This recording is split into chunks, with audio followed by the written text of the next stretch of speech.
evening and welcome to this very, very special episode of a show that we're calling Citizens Manifesto. And the reason why we're calling this Citizens Manifesto and not Politicians Manifesto, even though it's politicians who release the manifesto and it's up to citizens whether or not to accept it.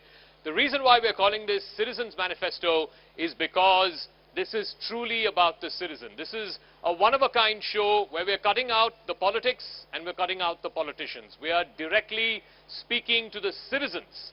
And today we are in the beautiful city, the seaside city of Chennai, which of course is a crucial state, Tamil Nadu, 39 seats plus one in Puducherry. In both 2004 and in 2009, this state virtually decided who ruled in Delhi.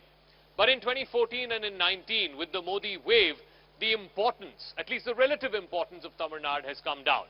Up until this time, because this time, the BJP, from the Prime Minister downwards, is making a huge concerted push to try and see if they can open their account here in this southern state. Will the lotus bloom or will the sun continue to rise? We will ask not the politicians, not the spokespersons, but the citizens of Chennai. So welcome all of you to Citizens Manifesto here on CNN News 18. We've got a wonderful panel of guests joining us here on the stage and a wonderful audience that's joining us here this evening. We're coming to you live from the ITC Grand Chola, this beautiful building right here in the heart of Chennai, the capital of Tamil Nadu. So let me introduce my guests. From right to left, Mr. R.K. Radhakrishnan, senior journalist with the Hindu and the Frontline Group. Mr. Mohan Raman, actor, familiar face here in Chennai. Mr. G. Dhananjayan is a film producer. He's a two-time National Award-winning author. We have Karthikeya Chelvan, who is arguably the most popular face on Tamil News Television, the editor of News 18 Tamil Nadu. And R.J. Deena is a very prominent, very popular R.J. here. He holds the Limca record for the longest R.J. program here in Chennai. Thank you very much, gentlemen, for joining us. And of course, like I said, a lovely audience here who will be asking questions to our panelists. So let me start with you, RK, because the Prime Minister was here yesterday and today. He's been campaigning. I believe this is the 8th time that he's visited Tamil Nadu since the beginning of this year. The question on top of everyone's mind, will the lotus bloom or will the sun continue to rise here in Tamil Nadu? The sun is refusing to set, Saka, as you can see. It's right on my face. It's in your face. It's on everyone's face. Of course, the Prime Minister is making a lot of effort in Tamil Nadu. But if you see yesterday, for instance, it was a wrong day to select that particular slot. In fact, he selected, no, I'm sure he didn't select it. Somebody in BJP selected it. I think there is a Trojan horse in the BJP. We used to think this about the DMK and the ADMK, that the DMK, when during Karunanidhi's time, he always had some spice in ADMK. It's like that with the BJP also. Yesterday was the day of Ugadi, festival for Telugus and Kannadigas, and of course, there is also this huge Ramzan festival also. This is the day where the central business district, where Modi had his rally, used to at least sell about 1,500 crore worth of merchandise, both on the street and inside the shops. So people who actually would have voted for Modi itself would have been put off by this fact that they couldn't do their business there. This is the first mistake that the BJP has done. They could have done it today, they could have done it one day ahead, they didn't do it. So this is the first problem. The other is, as somebody who flies in and out of Chennai, you would have noticed Chennai is the worst airport in the entire world. I mean, you have built airports after that in Bangalore, in Hyderabad, in Delhi and other places. But Chennai is the worst airport.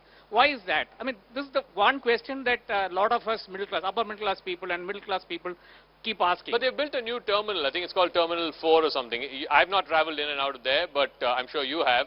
It's not any good? No. That terminal is for international flights now. Sure. It's an okay terminal, but you look at Terminal 4, I mean, this used to be the old international terminal, correct, which is being used by 2 airlines. It is possibly the worst thing anywhere on the planet, possibly. It has cockroaches and all kinds of things. So, okay, there is this thing of stepmotherly treatment starting from there. And you come to the central railway station, wherein the renaming was great. Modi had come down here, renamed it. It is called the Dr. Purachi Thalaivar Chennai, MGR Chennai Central Station. I mean, there is no Chennai in it, Central Station. Now, there is no problem much in the station at all, but the number of trains have not increased over a period of time, and people are put to great difficulty. This is the central part of it. The state, of course, did this huge mistake of shifting the entire bus terminus from Coimbatore to some place called Kilambakam, which is very, very far away from Chennai itself. city. So, transportation-wise, if you look at it, central government -2, Tamil Nadu government -1. So, DMK, the sun is still shining. So, Mr. Mohan Raman, I'll get to the specifics in some time. We have 45 minutes on the show.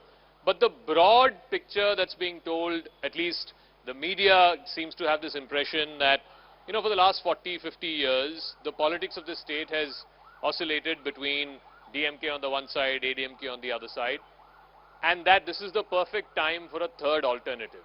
Is it? It was always a good time to have an alternative. Let's not beat about the bush. Just as there is always a good time to have a strong opposition, either at the center or at in the state level or even at the level of a municipality or a corporation. Tamil Nadu, was it ripe for it? That is the question. Now, to go back to the analogy, and since the sun is also shining on my face, you have to view it this way. Both the lotus and the two leaves need sun to stay alive. What does that mean politically? What it means politically is that unless the DMK is strong, you won't have an opponent to fight. Okay. Without an opponent to fight, there is no fight. Then it's a walk away, a walk through. Somebody just gives in, hands in the baton to you. It's not going to happen. Okay. Whether it's the two leaves or the lotus. Needs the sun. Yes, both have to fight the sun and fight each other to hit. Now, well, the question is also, are the lotus and the two leaves a part of the same stem, or are they separate? It was. It was. It was. In my opinion, had the lotus and the two leaves remained as one plant, they would have given a run for the money to the sun because the 3-year anti-incumbency, whatever votes are coming, would have all gone to one person. Okay. Now it's going to be divided. Okay. So, how does it work? Okay. So let me ask Mr. Dhananjayan. I think RK had a point that, look, there are concerns. Civic infrastructure, for example. I'm coming back to Chennai after, I think, 3-4 years. One of the main arterial roads where I'm staying, the hotel that I'm staying happens to be there. The Nungambakkam High Road is now all kinds of mess. I mean, one half is one way, the other half is another way. So there are problems. It's not like citizens in the city and the state don't have problems. But why is that not manifesting in the politics of the state? Let me explain, all this, whatever you are witnessing because of the metro construction which is happening across the city. You go anywhere, you are stuck, you are diverted here or there because metro is coming up. Once the metro comes up, definitely it's going to be a beautiful city to travel. Okay. I do not share RK sir's opinion about International Airport of Chennai. I keep traveling. I love the airport. It's very simple. Not having so much of people. I just landed. I crash landed in the show. But maybe he's so used to international airports, he's looking for such kind of thing. But all that I'll say is, I lived in Mumbai, I lived in Hyderabad, Bangalore, and Chennai. I'll tell you, Chennai is the best in terms of anywhere you want to go. What is so anywhere you want to go, you can go in 30 minutes. Okay? It will not take more than 30 minutes. Once the metros come up, it's going to be the fastest reach anywhere in the city because it's a very circle city. Okay. So who would you credit that for? Would the credit go to the state government, the central government? Both the governments. Both the governments are definitely trying to do their best. But coming to the politics of this whole thing, about whether lotus or two leaves or DMK. We are talking about rising sun. But I can tell you one thing: we have to definitely give the credit to lotus for the kind of fight they are giving in the state, which was not there earlier. If you look at it 5 years back, Lotus was not pretty aggressive like this. They are very aggressive. Across Tamil Nadu, they are trying to put their footprint and they are trying to corner, even if they corner 15% vote. It's a phenomenal achievement for a party which is completely said as competing with Nota. Okay. If you look at it earlier, all the elections, everybody used to comment that, this party will score votes lower than Nota. Now they are not going to talk. So you're saying even if they don't win a single seat, if the BJP improves its vote share to double digits, that in itself is a victory. In any case, BJP is not planning only this parliament election. This is a long-term plan. Their target is 2026 and 2029. 29, if they are going for one nation, one poll, their target is 2026 and 2029. But they are not going to find it easy in Tamil Nadu. Today we are talking about four-corner fight right now. And in 2026, you're going to see 5 corner fight. Okay. With, actor, Thalapathy Vijay coming in with, his Tamaraga Vetri Kazhagam. Of course. Maybe probably he will join with one more hands and maybe it will be a 4-way or 5-way. And let's deal with the 3-way right now, and then we'll come to the rest. Today is 4-way. Okay. It's 4-way Who is the fourth? Nam Tamil Katchi. Okay. Please don't ignore Seeman, who is cornering 8 to 10% votes here. Okay. See, right now in Tamil Nadu, it's a 4-way corner. So I thought it was India Alliance, India Alliance, and ADMK there is Alliance. Nam Tamil Katchi, which is very strong. Okay. And he is cornering 8 to 10% votes. Okay. So let me ask KS, you've been in a tour of the southern part, the southern districts of Tamil Nadu. Why has the BJP found it so difficult to open its account? Of course, they've had an MP before, they've had a minister before. I think in '99 they had 4 MPs. But it's almost like this is the last frontier, right? It's like Steve Waugh's Australian team, coming 20 years ago and trying to conquer the last frontier. Why has the BJP found it difficult to, make inroads in this state? See, as all others said, like BJP's, we can't compare BJP with Nota for sure. But the problem is, in Tamil Nadu, still the fight is between DMK alliance and ADMK. Of course, BJP has formed an alliance here. It formed an alliance in 2014 itself. 19% they got, and with the support of DMDK, Mr. Vijaykanth was alive. In this election, it's a 4 corners contest, definitely. Mr. Seeman is also, going to get significant vote share. Not less than 7% or 8% he will get. And he's Nam Tamil is the only party which fielded 40, candidate for all 40 constituencies. And ADMK, next 33 constituencies, ADMK's, symbol will be there. So I think this is a contest for 2026 for opposition. Not for, for both ADMK and BJP are eyeing for 2026. And their game plan for this election is also, they formed an alliance. Mr. Anbumani, we can take his interview to News 8 in Tamil Nadu. He said, he's clearly said, our alliance will continue for 2026, and we are for alternate politics of Dravidian parties. Okay. So he has joined BJP. Mr. Annamalai also said, we'll form a government in 2026 under the leadership of BJP. That is the main point where ADMK, took the decision to keep away from NDA. Okay. So for ADMK also, 2026 is the biggest thing. For this election for Edappadi, he has to prove his vote share. This is the first election after he became General Secretary of the party and retained the symbol. So this election will be an acid test for Edappadi Palaniswamy, not for seats, but to retain the vote share of ADMK. That he is going to, largely he will be, he'll get it, I think. Is it true when they say that if the BJP has to grow in Tamil Nadu, it has to be at the expense of the ADMK, that the vote share of the ADMK has to come down and that vote has to transfer to the BJP? Yeah. Do you see that happening? Yeah, of course. That's why Mr. Edappadi, decided to keep away from NDA, to quit NDA, because already they have seen some erosion in the vote share of, largely they are going to BJP in the rural, even in rural Tamil Nadu. It's not a big number, but it's significant. Okay. So Mr. Edappadi also realized it, and keeping separate alliance. But in my experience, I have been, I have covered southern part of Tamil Nadu in this election, also in west. BJP alliance will get a considerable number of votes in southern part of Tamil Nadu and of course in western part of Tamil Nadu. With the support of Patali Makkal Katchi, this PMK, they are likely to get some good vote share in northern part. But number of seats, I don't think, because divided opposition is the key factor here. Okay. So even if they don't win seats, if they increase vote share, which seems to be the consensus among our panelists, that would be considered a win. But we'll see. But I do want to ask RJ Deena, let's leave aside the politics. I mean, what about the citizens? The citizens are complaining, whether it's the water shortage, whether it's the traffic problems.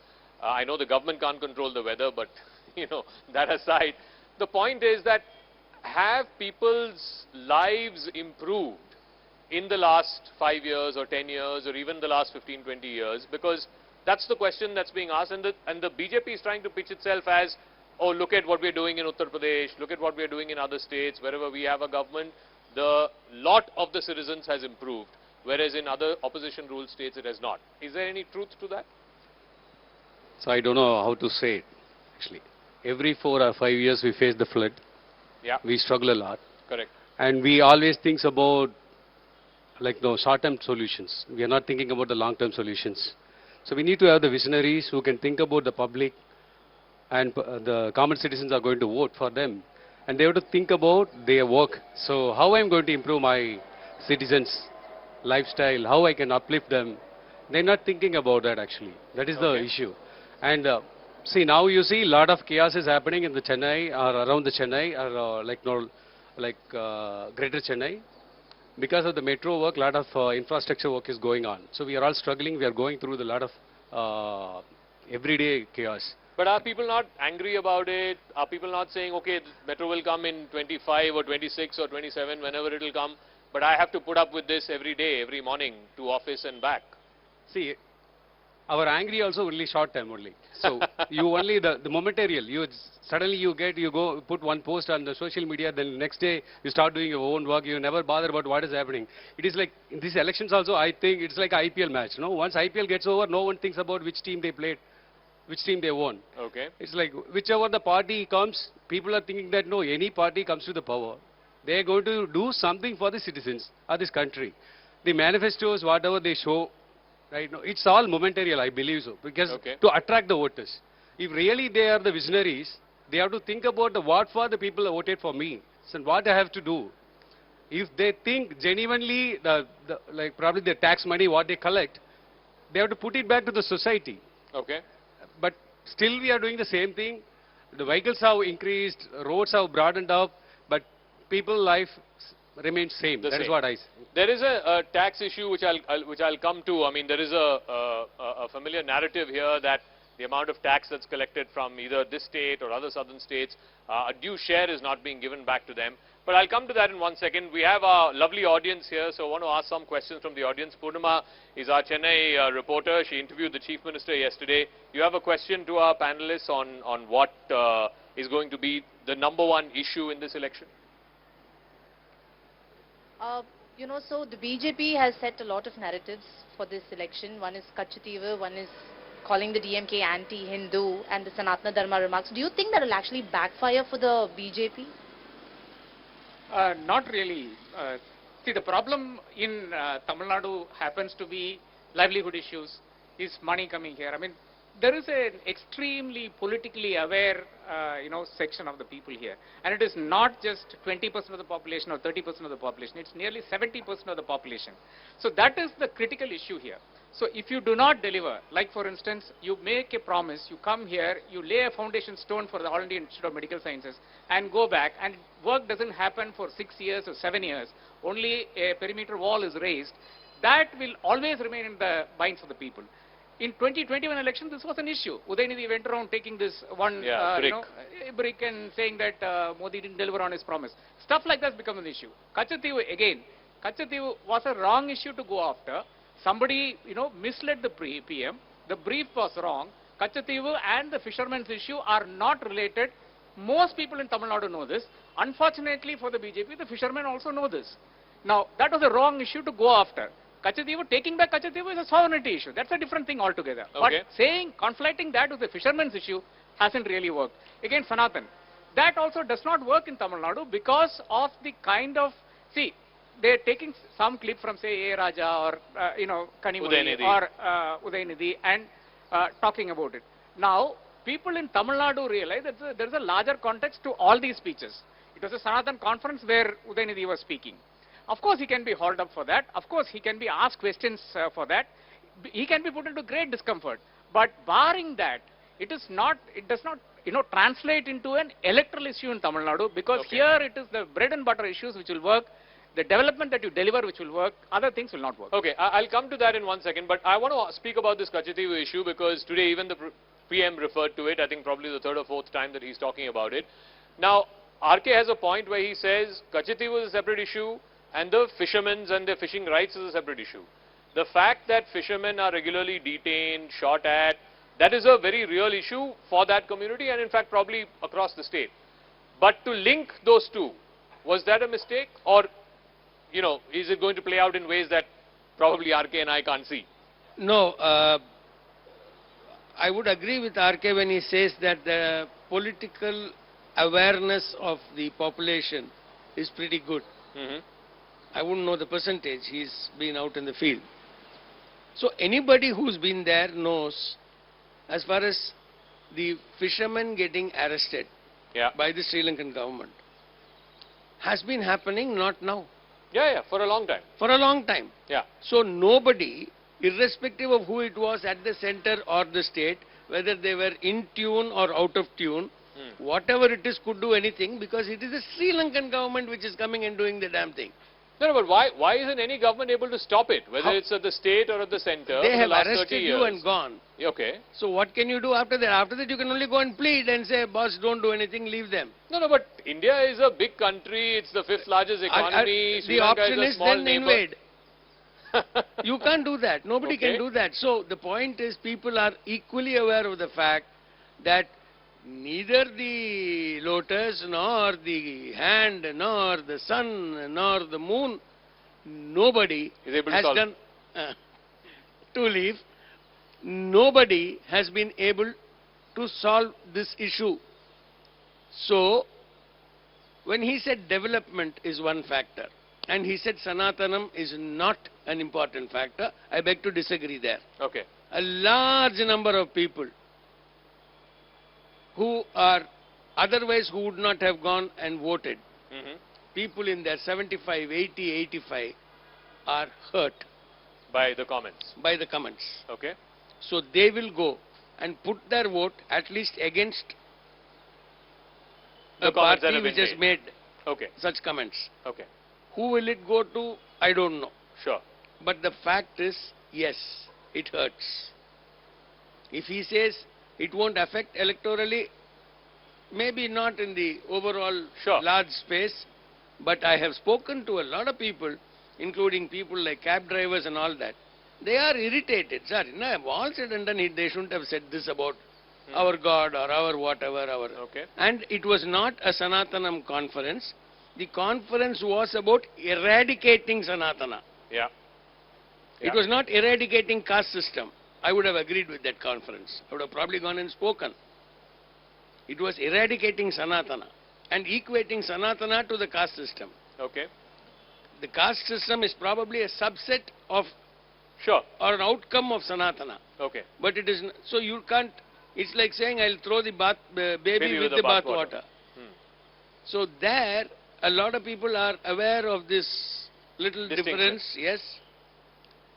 The biggest difference is going to come. You're all talking of vote share. What is vote share? Vote share is the share of the people who have already come and cast the vote. Yeah. Every election, a good 35 to 40% of the people don't come and cast their vote. Yeah. And in each election, 5-year time, there's a big chunk of first-time voters coming in. Youth, with their aspirations, their hopes, their dreams, their desire for development. So If you there is- believe first-time voters will be voting against these comments? I don't know about this, all of them. No. There will be a Some of large them. section of first-time voters who are pro these comments. Sure. Let's be also clear. Okay. All I'm saying is, these matter. This already entrenched, committed 25% for DMK, 22% for ADMK, 2% for BJP, 7% for Seaman, they will all come and anyway cast their vote. Then who makes the difference? It's the It's uncommitted those who are on the voters. cat on the wall, the undecided, people who keep changing year on year, Okay. on issue, on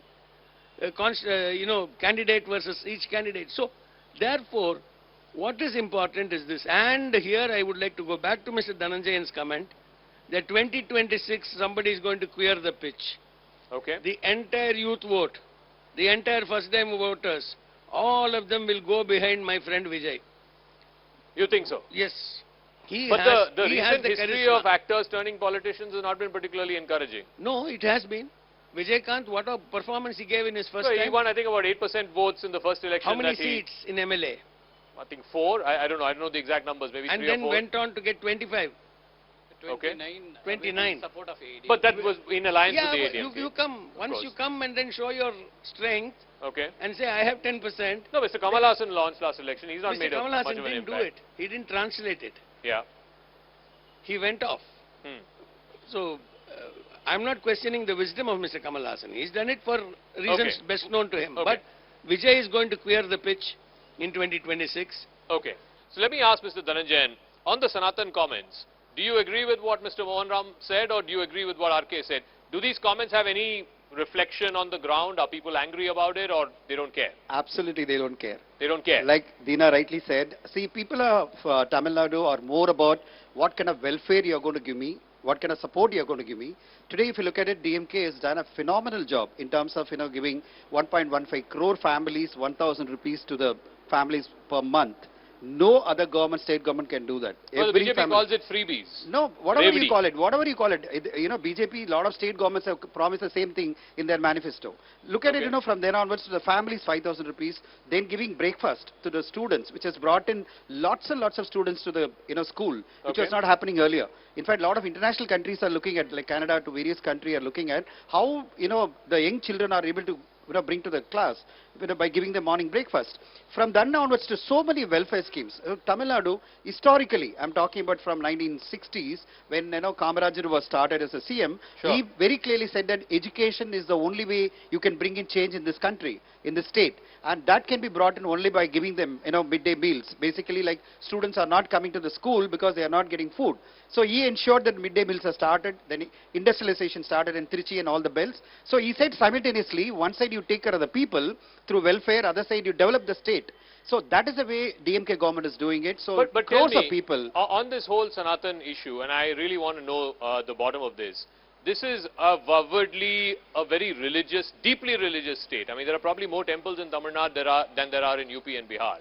And yet, why do you say that these comments will not irritate people? I would put it, I'm proudly to say that, Tamil Nadu is the most harmonious state where we live with all the brethren of, Christians, Muslims and everybody. We don't look at the religion at all. It is the most harmonious state, I can proudly claim. Here we have friends, we don't look at it at all. I come from industry where we don't look at it which religion you belong to or which caste you belong to. We talk about as a fellow human being in Tamil Nadu. Tamil Nadu is a proud state, despite the fact it has got thousands of, illustrious temples, but we celebrate this differences of religion, differences of caste and practices, yet everyone looks at the humanity. The humanity is highly respected in this state. So that's why this Sanatan and all this stuff, perspectives. But I would agree with RK and with Mohan Ram on one thing. There is no need to talk about beliefs of other people. Okay, which unnecessarily irritates or disturbs the people. My personal perspective is, allow, like this government, the state government today, they are very clear. The CM, Mr. Stalin clearly makes it, I am for everything. Like, every religion can, prevail and keep doing whatever they want. In fact, they have done some 5,000 temples, Kodamurukku, which is called celebrating annual festival. No other state government has done it. So he makes it very clear, despite the fact we practice Periyarism, we practice Annaism, but we still follow every religion has to be respected. So all that I'm saying is, when you are a state managed, in a manner which is like harmonious to every religion, why talk about any religion in the Sanatan or comment about it, which irritates even the 0.3% or 3% of the population? So why do that? Let me ask KS this. I mean, there's one view which says that it irritates a lot of people. There's one view which says it doesn't matter, people don't really care. You've been traveling across the state. Are people concerned about these comments? Because I keep coming back to it. It's a very deeply religious state, and rightfully or wrongfully, some people could take offense at those comments. Okay, I'll tell you what it means electorally. Sure. Right? So, lakhs of people are going Palani temple. Yeah. Lakhs of people gathering in Madurai, Meenakshi Amman temple on any festival, for Samayapuram, anywhere. Here, you have to understand the difference. Practicing Hindus are entirely different from political Hindus. Okay. It's electorally, I'm saying. Electorally, they will take the call.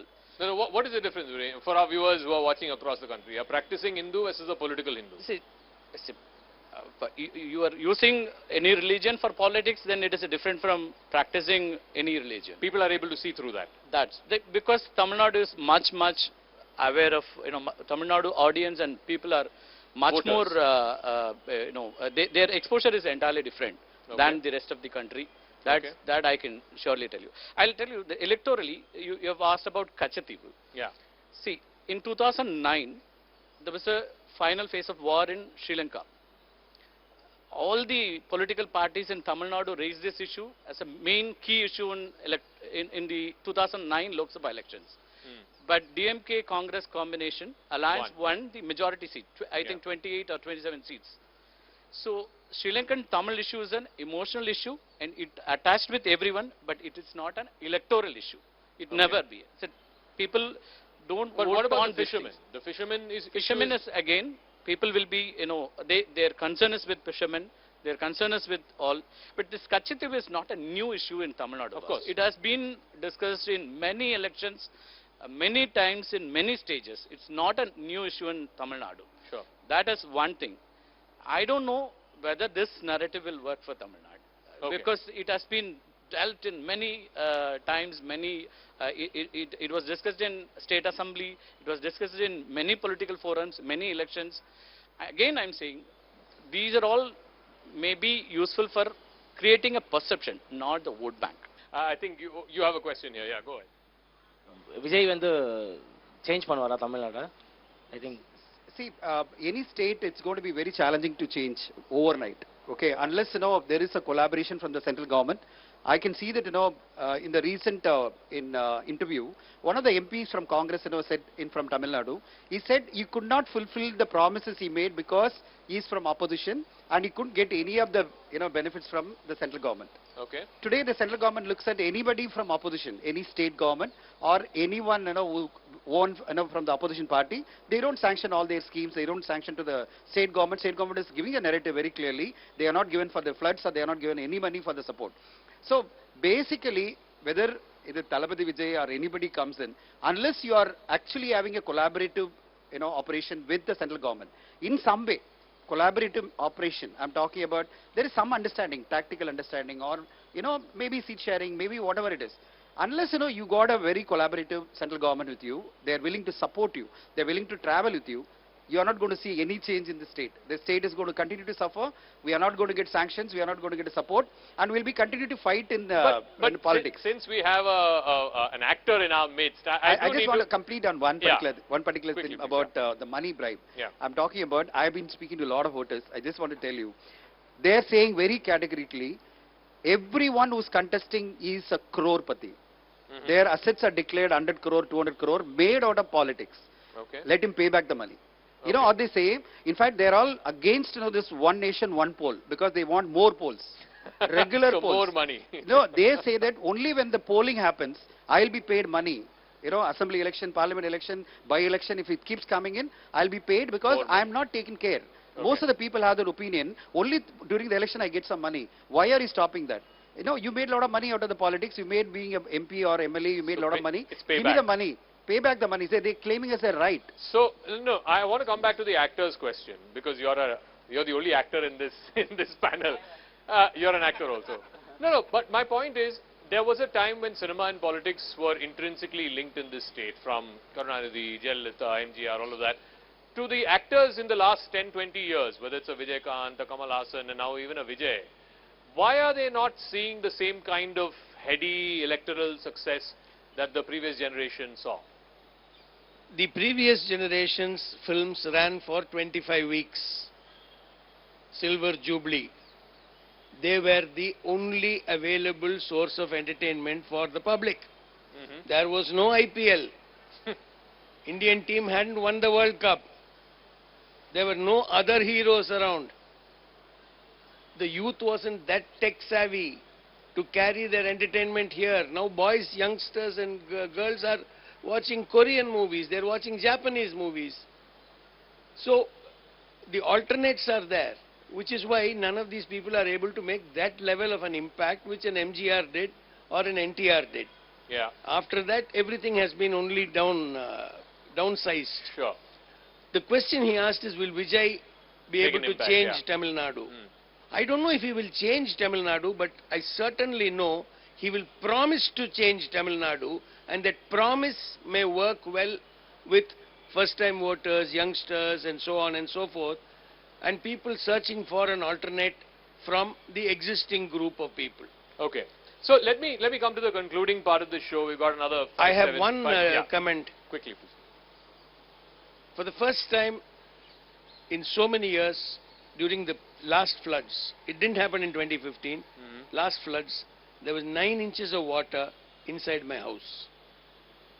This despite the fact that storm drains have been dug, and so these issues have to be addressed, because when politicians are going up, down, like say North Madras, deep into the places where water stagnated for 2 weeks, 3 weeks after the issue, those politicians are being asked that question.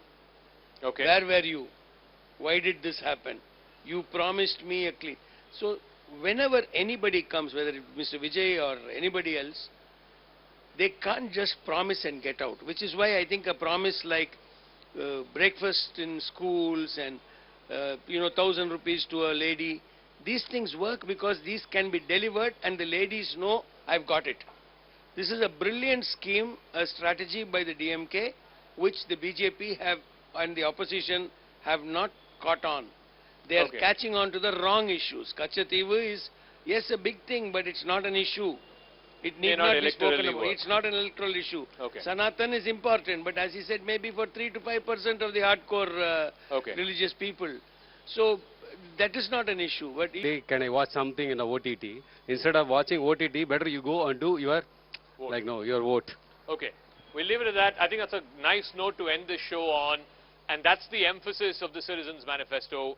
In urban centers, whether it's in Chennai, in Bengaluru, in Mumbai, there is a degree of voter apathy, and we're trying to get the urban voter to come out and cast your franchise, because at the end of the day, yes, there are problems, whether it is infrastructure, traffic, the floods, whatever it is. Urban voters are facing the brunt of it.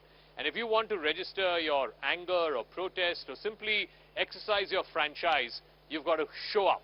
You've got to come out and exercise your vote. So that's our appeal as we close the Citizens Manifesto show, the first episode live from Chennai. Thank you very much to this lovely guest panel here. Can we have a round of applause? And to our audience here, and of course the organizers here at the ITC Grand Chola, from me, Zakir Jacob, and the rest of the CNN News 18 team. Thank you very much for tuning in. Good night.